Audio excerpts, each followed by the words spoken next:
Welcome to Guide Guru. We hope this video helps.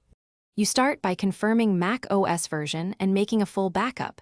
You will need that if something breaks. Next, turn off File Vault and pause iCloud Drive. This prevents encryption or sync conflicts when you edit system files. Then create a bootable macOS installer on a USB stick and note your admin credentials.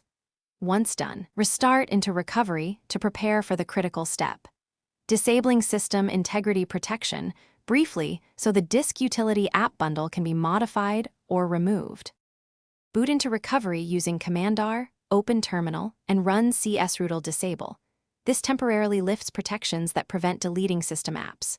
Reboot normally, then open Terminal and confirm you're an admin. Use sudo and rem/ref very carefully on the disk utility. App bundle path, or better, move the app to an external backup folder with sudo mv to preserve recovery options. You must avoid typos. A wrong path risks deleting more. After removal, verify the app is gone, and that basic disk commands still work via disk. Once you've removed or relocated the disk utility app, reboot into Recovery again and run csrootle, enable to restore system integrity protection.